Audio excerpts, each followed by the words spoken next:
दिल्लीतील एका मल्टीनॅशनल कंपनीत मॅनेजर पदावर कामयज्ञ करणारा एक तरुण पर्यटक आपल्या कुटुंबासह एका आठवड्याच्या सुट्टीसाठी लडाखला आला होता. तिथे त्याला जो ड्रायव्हर मिळाला तो साधारण 28 वर्षाचा असावा. त्याच्या कुटुंबात वृद्ध आई-वडील, पत्नी आणि 2 मुली होत्या. प्रवासात बोलणं सुरू झालं.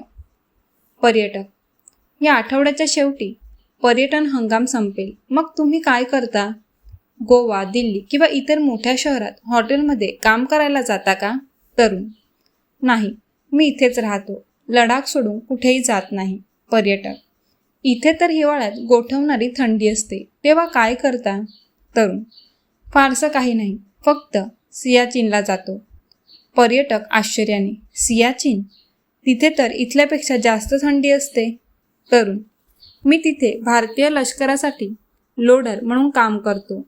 हे कंत्राटी काम असतं. मी आणि माझ्यासारखे काही लोक इथून सुमारे 250 किलोमीटर पायी चालत सियाचीन बेस कॅम्पपर्यंत जातो. त्यासाठी 15 दिवस लागतात. तिथे वैद्यकीय तपासणी होते. फिट असलो तर गणवेश, बूट, गरम कपडे, हेल्मेट मिळतं. मग 3-4 महिने तिथेच राहून काम करतो. पर्यटक: तिथे काम काय करावं लागतं? तरुण: सामान वाहून नेणं. जे काही आवश्यक असतं ते आर्मी एअरड्रॉप करते. आम्ही ते पाठीवर उचलून एका पोस्टवरून दुसऱ्या पोस्टवर पोहोचवतो. तो संपूर्ण भाग हिमनद्यांचा आहे, जिथे ट्रक चालत नाहीत. बर्फावर चालणाऱ्या स्कूटर्सचा आवाज होतो, त्यामुळे शत्रू गोळीबार करू शकतो. म्हणून आम्ही रात्री साधारण 2 वाजता निघतो. टॉर्चही लावता येत नाही. पूर्ण शांतपणे अंधारात चालावं लागतं. तिथे ना घोडे असतात ना खच्चर. -50 अंश तापमानात आणि 18,000 फूट उंचीवर कोणताही प्राणी जिवंत राहू शकत नाही. पर्यटक गंभीर आवाजात: तिथे ऑक्सिजनही कमी असतो. इतकं ओझं कसं उचलता?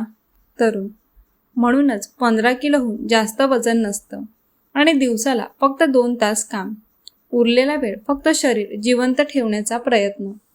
पर्यटक: हे तर जीवघेणं आहे. तरुण काही क्षण शांत राहिला, मग म्हणाला: अनेक मित्र परत आलेच नाहीत. कोणी दरीत कोसळलं, कोणी शत्रूच्या गोळीने मारलं गेलं, आणि सर्वात मोठा धोका म्हणजे फ्रॉस्ट बाईट, एक प्रकारे मृत्यू अटळच. पर्यटक: मग तुम्हाला चांगला पगार तरी मिळत असेल? तरुण: 8,000 रुपये महिन्याला. सगळा खर्च लष्कर उचलतं, त्यामुळे 3 महिन्यात साधारण 50,000 रुपये वाचतात. ते भरपूर आहेत. घर चालतं आणि सर्वात महत्त्वाचं, देश आणि लष्करासाठी काहीतरी करण्याचं समाधान मिळतं. दिल्लीचा तो पर्यटक गप्प झाला. 50 लाखांच्या पॅकेजमध्ये AC ऑफिस आणि ऐशारामाच्या आयुष्यात जगणारा तो माणूस पहिल्यांदाच स्वतःला लहान वाटू लागला. इथे -50 अंश तापमान, 18,875 फूट उंची, सकाळचे 2 वाजता मृत्यूची सावली सोबत, दिवसाला 600 रुपयांची कमाई. फार वाटते, आणि देशासाठी काहीतरी केल्याची भावना आयुष्याला अर्थ देते. शहरात बसून ज्ञान पाजळणारे, सोशल मीडियावर विष ओकणारे, त्यांच्यातील कुणातही इतकं धैर्य नाही की त्या अंधाऱ्या बर्फाळ शांततेत 10 मिनिटं तरी उभं राहावं. तुम्ही तुमच्या मुलाला मॉलमध्ये शॉपिंग करायला घ्या, पिझ्झा खाऊन घाला, पण कधीतरी ही गोष्टही त्याला नक्की सांगा, जेणेकरून त्याला कळेल या देशाची खरी रीढ कुठे आहे. आपण सगळ्यांनी आपल्या मुलांना हे समजावून सांगावं की देशभक्ती म्हणजे फक्त घोषणा देणं किंवा चर्चा करणं नाही, तर त्याग, शिस्त आणि कर्तव्य यातून ती जन्माला येते. पुढच्या वेळी आपण आरामदायी खोलीत बसलेलो असू, तेव्हा एक क्षण थांबून त्या लोकांना आठवूया, जे रात्री 2 वाजता अंधार आणि बर्फाच्या सानिध्यात आपल्या शांततेचं ओझं पाठीवर उचलून उभे असतात. कारण ते आहेत म्हणूनच आपण आहोत. सदैव प्रसन्न राहा. जे मिळालं आहे तेच पुरेसं आहे. जय हिंद.